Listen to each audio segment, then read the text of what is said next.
So good morning girls. आज हम आपका न्यू टॉपिक जो है फोर्थ सेमेस्टर का वो हम शुरू करेंगे। ऑप्शन जैसे कि मैं आपको ऑलरेडी बता चुकी हूँ, डेवलपमेंटल साइकोलॉजी है हमारा फोर्थ सेमेस्टर में। So we will start and unfortunately COVID situation इतनी ज़्यादा स्कैरी हो गई है, इतनी ज़्यादा रैम्पेंट हो गई है कि ऑफलाइन क्लासेस जो है पॉसिबल ही नहीं होंगी। तो जितना हो सकेगा हम ऑनलाइन क्लासेस लेंगे। एंड आप लोगों से मेरी रिक्वेस्ट है कि प्लीज़ जो भी मैं वीडियोस या ऑडियो जो भी मैं आपको सेंड कर रही हूँ उसको ध्यान से सुने, ध्यान से देखें। एंड कोई भी आपका जो डाउट है, कुछ भी आपको समझ नहीं आ रहा है, you can discuss with me either on phone और आप व्हाट्सएप ग्रुप पे भी मेरे से डिस्कस कर सकते हैं, पूछ सकते हैं।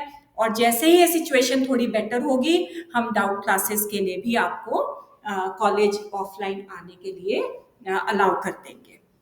सो today we are going to start with the first topic, that is developmental psychology किसे कहते हैं। ठीक है, यानी कि विकासात्मक मनोविज्ञान का क्या अभिप्राय है। और इसके साथ ही आपके 3 टॉपिक्स कंबाइन होते हैं। एक तो आता है आपका हिस्ट्री ऑफ डेवलपमेंटल साइकोलॉजी, दूसरा है डेवलपमेंटल साइकोलॉजी का महत्व या सिग्निफिकेंस क्या होता है, एंड थर्ड है ग्रोथ एंड डेवलपमेंट यानी वृद्धि और विकास किसे कहते हैं, दोनों के में अंतर को स्पष्ट करें। सो ये जो आपका फर्स्ट चैप्टर है इसमें ये 3 प्रकार के क्वेश्चंस बनते हैं। डेवलपमेंटल या विकासात्मक मनोविज्ञान से आपका क्या अभिप्राय है, इसके इतिहास का संक्षिप्त वर्णन करें या इसके महत्व का वर्णन करें या इम्पोर्टेंस ऑफ डेवलपमेंटल साइकोलॉजी के बारे में बताएं। और थर्ड है ग्रोथ और डेवलपमेंट किसे कहते हैं, इन दोनों के बीच के अंतर को स्पष्ट करें। So we will start with what is developmental psychology यानी कि विकासात्मक मनोविज्ञान किसे कहते हैं।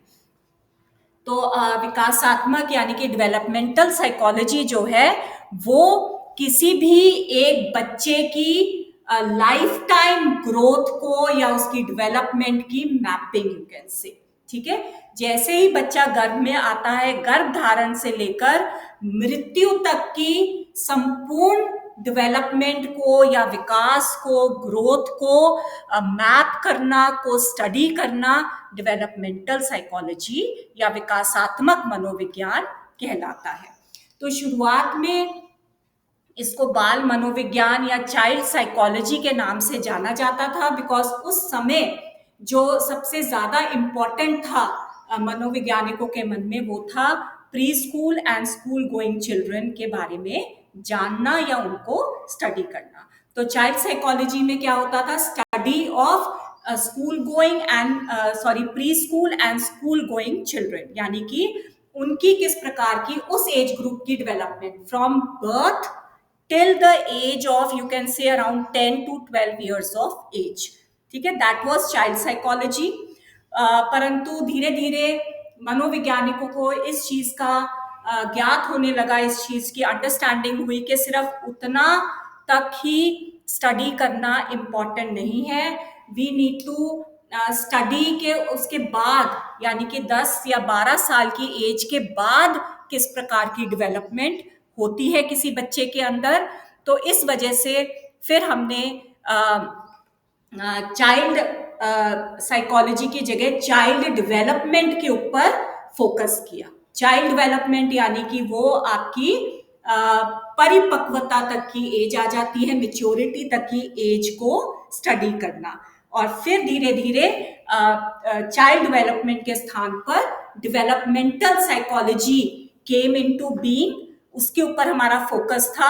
और उसमें हमने गर्भधारण यानी जो गर्भावस्था का जो समय था उसको भी इंक्लूड किया, बिकॉज जैसे ही एक बच्चा माँ के गर्भ में आता है उसका ग्रोथ और डेवलपमेंट वहीं से शुरू हो जाती है। और जबकि कहा गया है कि मैक्सिमम डेवलपमेंट जो होती है वो गर्भ के में होती है, किसी भी बच्चे की गर्भावस्था के दौरान होती है।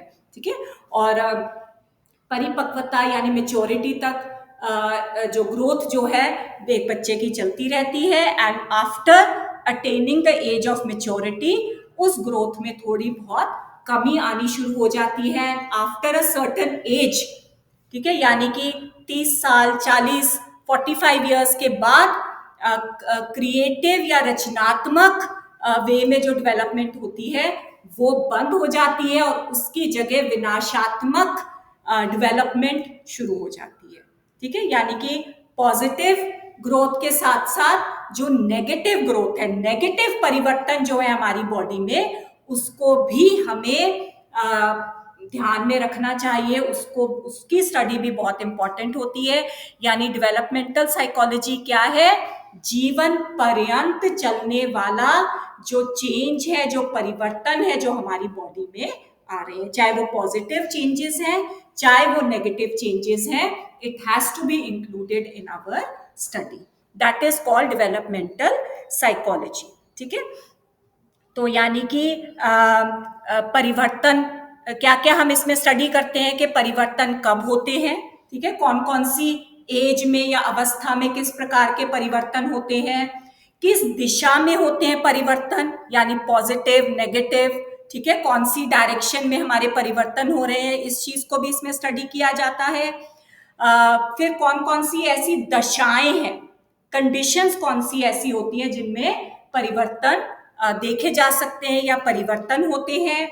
ये परिवर्तन किसी भी एक बच्चे को या किसी भी एक ह्यूमन बीइंग के व्यवहार को किस प्रकार से प्रभावित करते हैं, इसका भी यहाँ पे स्टडी किया जाता है। और ये जो परिवर्तन होते हैं ये व्यक्तिगत होते हैं या सार्वभौमिक होते हैं, ठीक है। ये भी एक बहुत इंपॉर्टेंट फैक्टर है जो कि मनोवैज्ञानिकों ने डेवलपमेंटल साइकोलॉजी में जिसको स्टडी किया है, ठीक है। तो यानी कहने का मतलब है कि चाइल्ड साइकोलॉजी में हमने सिर्फ प्री स्कूल और स्कूल गोइंग एज तक के बच्चों को स्टडी किया है, उनके व्यवहार में किस प्रकार के परिवर्तन आ रहे हैं उनको स्टडी किया है। और बाल विकास में हमने गर्भधारण से लेकर परिपक्वता यानी मेच्योरिटी तक के बच्चों के बिहेवियर को या उनके अंदर जो परिवर्तन आ रहे हैं उनको स्टडी किया है।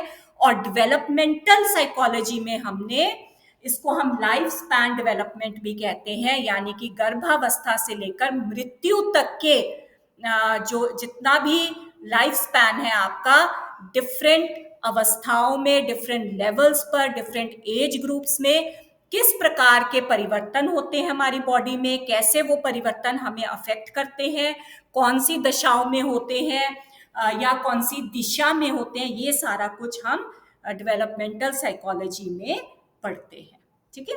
तो अगर हम इसकी अब डेफिनेशंस की बात करें तो मैं आपको रॉम हारे और रॉजर लैम्ब की एक डेफिनेशन है वो आप इसमें पढ़ सकते हैं, ठीक है।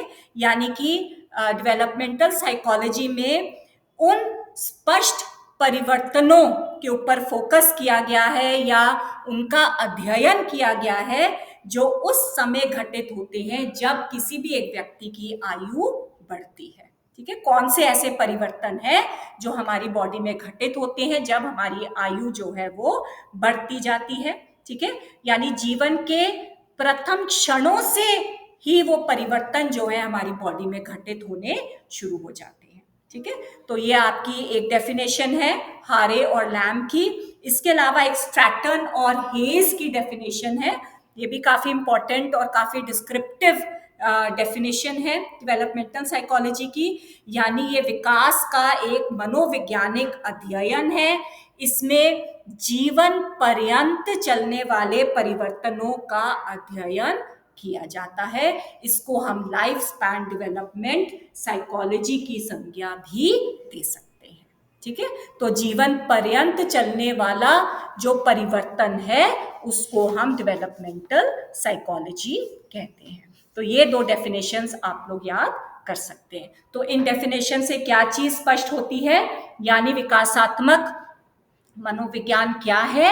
एक मनोवैज्ञानिक अध्ययन है जो कि सामाजिक, व्यक्तिगत, ठीक है, नैतिक, हर प्रकार के परिवर्तन को स्टडी करता है जो हमारे शरीर में घटित होते हैं और जन्म से लेकर यानी गर्भावस्था से लेकर मृत्यु तक चलने वाले परिवर्तनों को इसमें स्टडी किया जाता है। और इसमें हम रचनात्मक के साथ साथ विनाशात्मक परिवर्तनों को भी स्टडी करते हैं। ठीक है, यानी कि जो हमारा पॉजिटिव ग्रोथ है उसके साथ साथ जो नेगेटिव, विनाशात्मक का क्या मतलब होता है कि आफ्टर अ सर्टेन एज चेहरे पर झुर्रियां पड़नी शुरू हो जाती हैं, आंखों की ज्योति कम हो जाती है, बाल झड़ने शुरू हो गए, दांत गिरने शुरू हो जाते हैं, आपकी मसल्स वीक हो गई, बोन्स वीक हो गई, कमर झुक जाती है। तो इस प्रकार के जो विनाशात्मक या ध्वंसात्मक जो परिवर्तन है उनको स्टडी करना भी बहुत इंपॉर्टेंट होता है रचनात्मक परिवर्तनों के साथ साथ। ठीक है, तो ये इसको हम विकासात्मक मनोविज्ञान कहते हैं। जीवन काल में चलने वाले जितने भी हमारे परिवर्तन होते हैं उसको हम डेवलपमेंटल साइकोलॉजी में स्टडी करते हैं। सो ये आपका एक ब्रीफ इंट्रोडक्शन है, what do you mean by developmental psychology. ठीक है, अब हम इसके 3 मेजर टॉपिक्स हैं इसी से रिलेटेड। ठीक है, क्वेश्चन जो है इतिहास के बारे में आ सकता है, आपका महत्व के बारे में आ सकता है, या ग्रोथ एंड डेवलपमेंट क्या होता है, इसमें डिफरेंस क्या है, इसके बारे में भी आ सकता है। तो इसके एक संक्षिप्त इतिहास के बारे में मैं आपको जस्ट ब्रीफ में बता देती हूँ। इम्पॉर्टेंट समय पर किस प्रकार की कौन सी ऐसी इंपॉर्टेंट डेवलपमेंट हुई है डेवलपमेंटल साइकोलॉजी में। ठीक है, तो कहने को तो इसका इतिहास जो है काफी प्राचीन है, परंतु औपचारिक रूप से या फॉर्मल रूप से देखा जाए तो बहुत ज्यादा लंबा इतिहास नहीं है। सबसे पहले अगर हम प्राचीन काल की बात करें तो दार्शनिकों ने, फिलोसफर्स ने थोड़ा सा हमें चाइल्ड साइकोलॉजी या चाइल्ड डेवलपमेंट के बारे में समझाया था।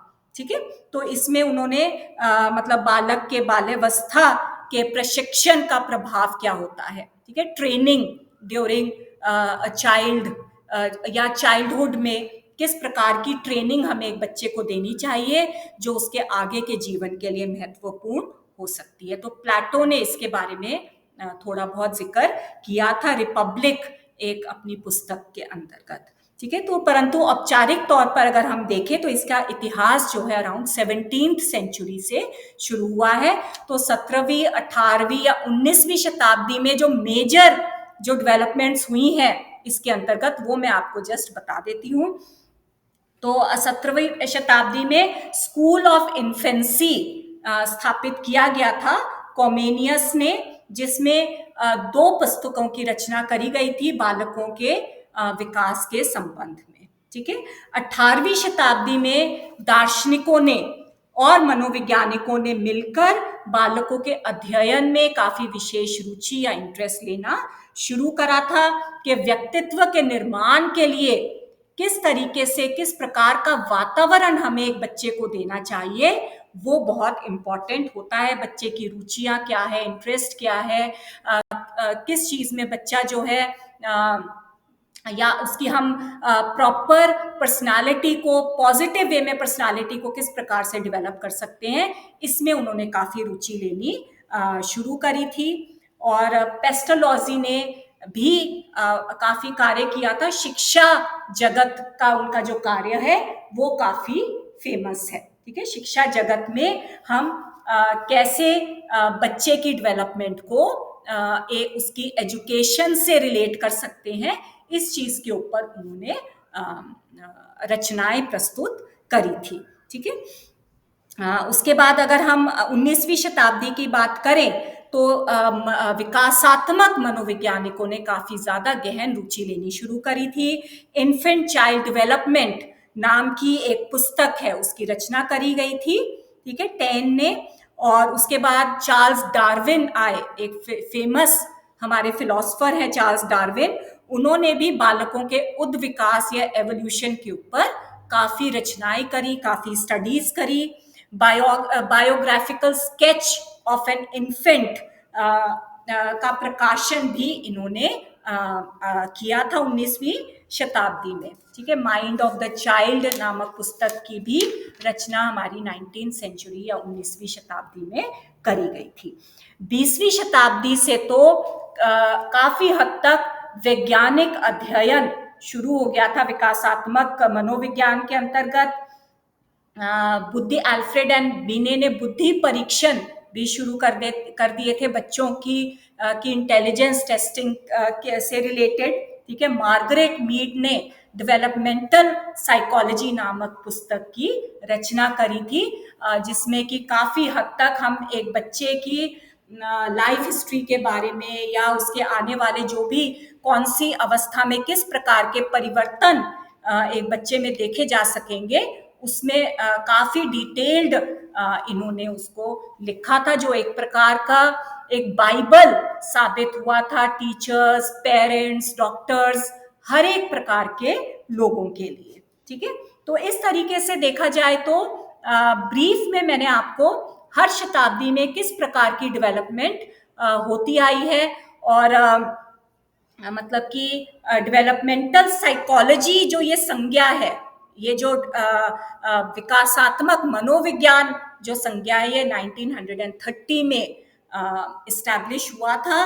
1930 के बाद से हमने मतलब डेवलपमेंट साइकोलॉजी या चाइल्ड डेवलपमेंट साइकोलॉजी को डेवलपमेंटल साइकोलॉजी या लाइफ स्पैन डेवलपमेंटल साइकोलॉजी के नाम से जाना जाने शुरू करा था। ठीक है बेटा, तो ये था आपका इतिहास। उसके बाद आ जाता है आपका महत्व, यानी सिग्निफिकेंस क्या है, विकासात्मक मनोविज्ञान को क्यों पढ़ना चाहिए या इसका सिग्निफिकेंस क्या है। तो वैसे तो देखा जाए कि विकासात्मक मनोविज्ञान, जैसे मैंने आपको बताया, बहुत ही प्राचीन है, बहुत ही पुराना है, जितना कि हमारा साइकोलॉजी है, जितनी कि हमारी मनोविज्ञान है, क्योंकि इसकी जड़ें जो है प्राचीन काल में भी देखी जा सकती है। प्लेटो की स्टडीज में भी हमें बच्चों की शिक्षा से संबंधित या बच्चों के विकास से संबंधित हमें बहुत सी बातें पता चलती हैं, परंतु आधुनिक युग में इसके एक्चुअल महत्व या सिग्निफिकेंस को जाना जाने लगा है। ठीक है, और क्या है इसका सिग्निफिकेंस, इसका महत्व क्या है? सबसे पहला और सबसे इंपॉर्टेंट सिग्निफिकेंस है फॉर पेरेंट्स। माता पिता के प्रशिक्षण के लिए या ट्रेनिंग के लिए डेवलपमेंटल साइकोलॉजी को पढ़ना या उसके बारे में पता होना बहुत जरूरी होता है। ठीक है, क्योंकि जैसे ही बच्चा जन्म लेता है, जैसे ही बच्चा इस बाहरी जगत में कदम रखता है, वैसे ही बच्चे का ग्रोथ, उसकी डेवलपमेंट, सीखने का प्रक्रम जो है उसका शुरू हो जाता है। विभिन्न आयु में बच्चा किस प्रकार के कार्य करेगा, है ना, कौन सी एज में बच्चा मुस्कुराएगा, कौन सी एज में बच्चा जो है अपने हाथ पैर मारेगा या टर्न होगा, पलटेगा जिसको कहते हैं, रेंगना शुरू करेगा, घुटनों के बल चलेगा, खड़ा होगा, पैरों के बल चलेगा। तो इस प्रकार के विभिन्न ये माइलस्टोन्स होते हैं जो कि पेरेंट्स जो है बच्चे के अंदर देख सकते हैं। और अगर पेरेंट्स को पता है कि कौन सी एज ग्रुप में बच्चा किस प्रकार का कार्य करेगा, तो वो पेरेंट्स के लिए भी आसान हो जाता है मॉनिटर करना बच्चों को।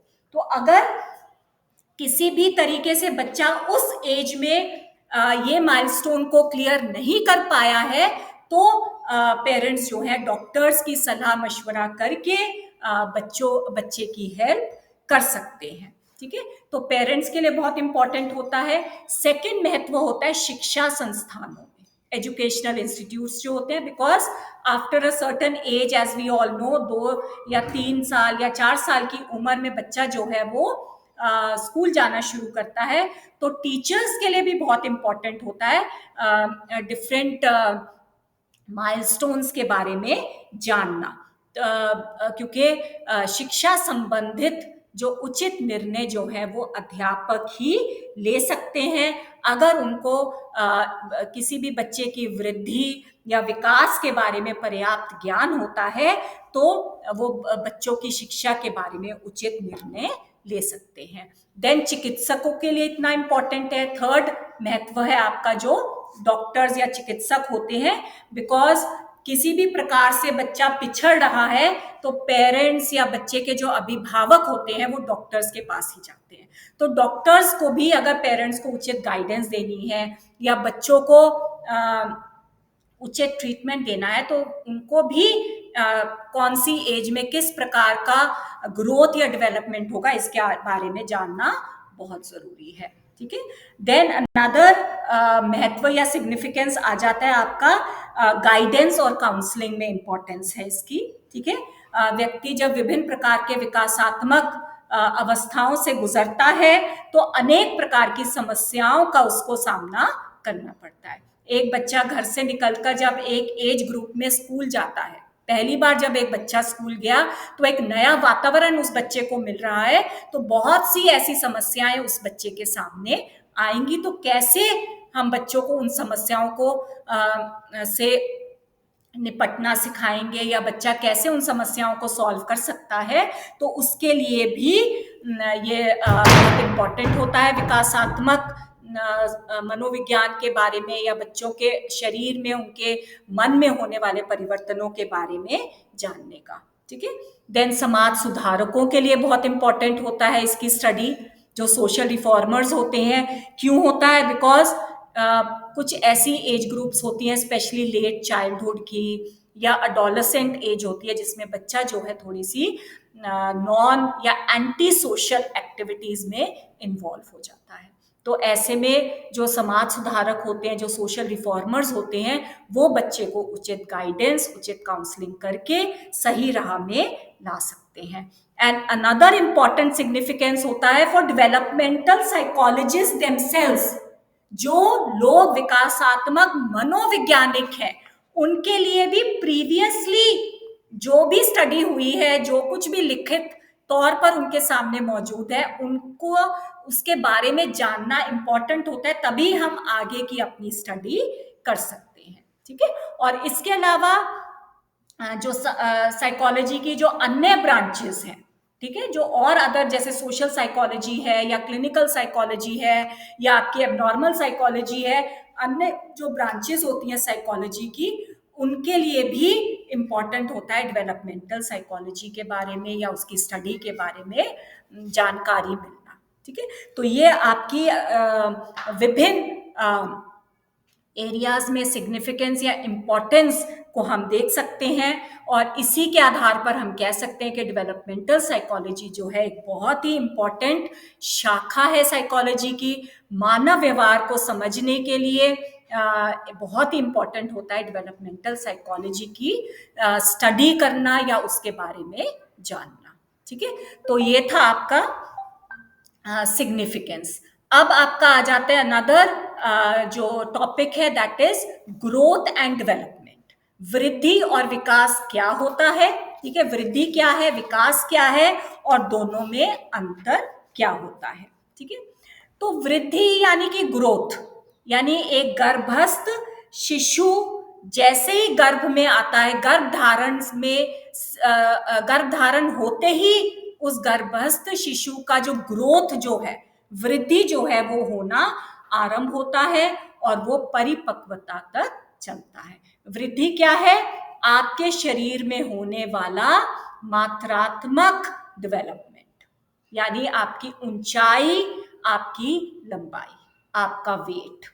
ठीक है, तो इसको हम वृद्धि कहते हैं। और ये सिर्फ आपकी ऊंचाई या वेट तक ही सीमित नहीं है, बल्कि आपके जो डिफरेंट, जो आपके इंटरनल और एक्सटर्नल जो अंग होते हैं, हाथ पैर, हार्ट, लंग्स, किडनीज, आंखें, फेस, जो जितने भी आपके इंटरनल और एक्सटर्नल ऑर्गन्स हैं, उनमें होने वाला क्वालिटेटिव या मात्रात्मक क्वांटिटेटिव या मात्रात्मक जो परिवर्तन है, जो ग्रोथ है, उसको हम वृद्धि कहते हैं। ठीक है, ये आपकी इसमें मतलब शारीरिक वृद्धि के साथ साथ मानसिक वृद्धि भी आ जाती है। ठीक है, आपके लर्निंग में जो ग्रोथ होती है, आपकी स्मृति या मेमोरी में ग्रोथ, जैसे जैसे हमारी एज बढ़ती है, we are able to learn more, है ना, we are able to remember more. हमारी स्मृति में, लर्निंग में, हमारी परसेप्शन में, हमारी सेंसेशंस में अनेक प्रकार की ग्रोथ्स होती है, वो सारी आपकी वृद्धि में आती है। ठीक है, तो ये वृद्धि जो है आपकी परिपक्वता या मेच्योरिटी तक चलती है। परिपक्वता या मेच्योरिटी की एज क्या होती है? यानी 18 से 20 साल तक की एज हम मानकर चलते हैं। और ये जो भी, इसलिए जो भी चेंजेस होते हैं वृद्धि में, वो रचनात्मक होते हैं, क्रिएटिव होते हैं, पॉजिटिव होते हैं। ठीक है, और इसके साथ दूसरा क्या है हमारा, डेवलपमेंट क्या होता है? डेवलपमेंट जो है इसमें गुणात्मक परिवर्तन भी आ जाते हैं। वृद्धि में सिर्फ मात्रात्मक है, इसमें गुणात्मक भी आते हैं। ठीक है, गुणा ये मतलब ये हर्लॉक ने इसके बारे में काफी स्पष्ट करते हुए लिखा है कि जो भी चेंजेस एक ऑर्डरली या क्रमिक तौर पर हमारी बॉडी में होते हैं, प्रोग्रेसिव या प्रगतिपूर्ण जो चेंजेस होते हैं, उसको हम डेवलपमेंट या उसको हम विकास कहते हैं। ठीक है, तो विकास क्या है? हमारा मात्रात्मक और गुणात्मक जो परिवर्तन या चेंज आता है हमारी बॉडी में। ठीक है, और जो हमें हमारे समाज के साथ समायोजन करने में हेल्प करता है। ठीक है, उसको हम डेवलपमेंट या उसको हम विकास कहते हैं। और ये रचनात्मक के साथ साथ विनाशात्मक भी होता है, बिकॉज ये जीवन पर्यंत चलता है। ठीक है, आपकी जो ग्रोथ जो था वो सिर्फ परिपक्वता तक होता है, डेवलपमेंट जो है वो मृत्यु तक चलता है। तो यहाँ पर रचनात्मक के साथ साथ विनाशात्मक भी होता है।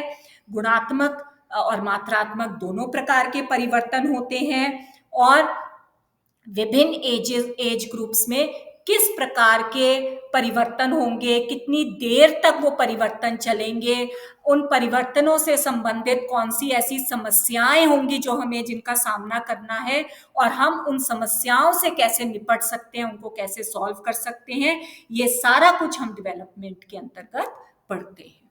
ठीक है, तो वृद्धि और डेवलपमेंट क्या है, इन दोनों के बीच में अंतर क्या है? क्या है अंतर? सबसे पहले वृद्धि जो है बहुत ही संकुचित या बहुत ही छोटी संज्ञा है, विकास व्यापक संज्ञा है। वृद्धि सिर्फ परिपक्वता तक चलती है, विकास जो है जीवन पर्यंत या मृत्यु तक चलता है। वृद्धि में परिवर्तन सिर्फ रचनात्मक होते हैं, विकास में परिवर्तन जो है रचनात्मक के साथ साथ विनाशात्मक भी होते हैं। वृद्धि में सिर्फ मात्रात्मक परिवर्तन होते हैं, जबकि विकास में मात्रात्मक के साथ साथ गुणात्मक परिवर्तन भी होते हैं। वृद्धि जो है हमारे सेल्स या कोशिकाओं के माध्यम से होता है, जबकि विकास में हमारा सेंट्रल नर्वस सिस्टम भी सम्मिलित होता है।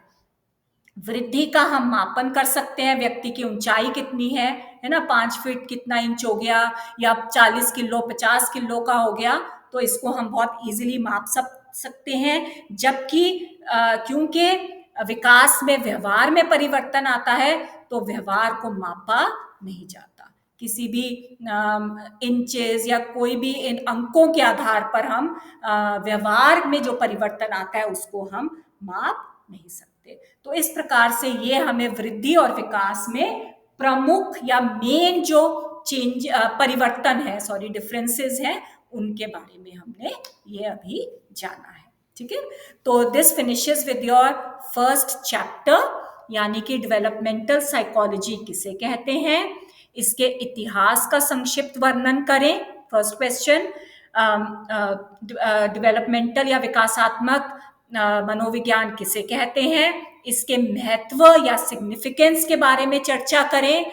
और थर्ड, विकासात्मक मनोविज्ञान किसे कहते हैं, वृद्धि और विकास को चर्चा करते हुए इन दोनों के बीच के अंतर को स्पष्ट करें। So I hope it is clear to you. Thank you, girls.